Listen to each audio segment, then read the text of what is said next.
Ulster Bank is seen to be excellent the way they've helped contribute to the development of the league, and hopefully it'll go from strength to strength over the next couple of years. It's in its third year now and it seems to be going successfully. I mean, the clubs, over 100 clubs have kind of submitted and tried to get the funding, and the funding seems to be helping with changing rooms and the likes. Yeah, that's brilliant. It's brilliant because that's where the kind of fledgling stars of the future are developed.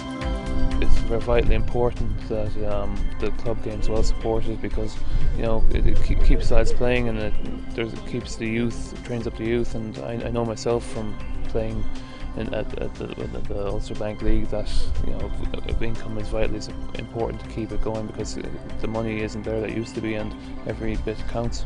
And clubs and facilities are benefiting from this. From your time you're affiliated with Cork Con, I think, aren't you?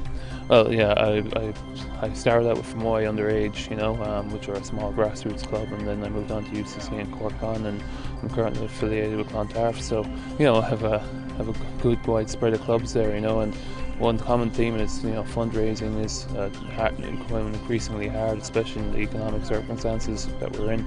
So something like this will go a long way to helping secure a club's finances for the year.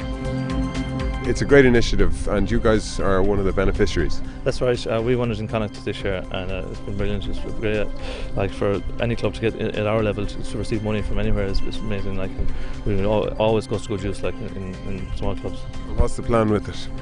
We were hoping to develop our grounds a little bit more. We've two good pitches. One is fully footlit, and we're hoping to maybe develop a bit of gym equipment in the clubhouse itself. Like, how did you go about getting it? Well, one of our I think it was our secretary had seen an ad in I think it was in the Independent for the Rugbyforce, and he just initially text, it was first 50 texts, I think, for €250, that's what he went for initially, and he was just telling me about it, and then it came down to discover that we won it.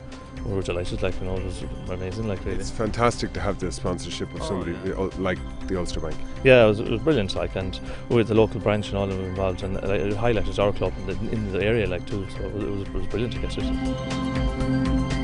Alan, this is a brilliant initiative by Ulster Bank, isn't it? Yeah, it is. It rewards the clubs, and I think the club game in Ireland is the lifeblood of the game, and there's a lot of volunteers who put so much time and effort into bringing young guys through for the professional game as well, and I suppose lots of people who don't play the game professionally, that aren't lucky enough to go on, or they don't choose that path. Amateur rugby is still a great game, it's still very important, and I think Ulster Bank supporting that, the IRFU as well, it's a great initiative. And the Ulster Rugbyforce programme is it rewards clubs for the volunteer work that they put in, and it gives something back to the clubs, and gives them a feeling of value as well. They're putting in kind of things like new change rooms and gym rooms and things like that. Have you been around any of the clubs? The Ulster Rugbyforce programme gives an opportunity for people to do up their clubs. Some people need extra facilities to do a makeover for the club, and I suppose it brings good exposure on their clubs as well, and it's a great initiative.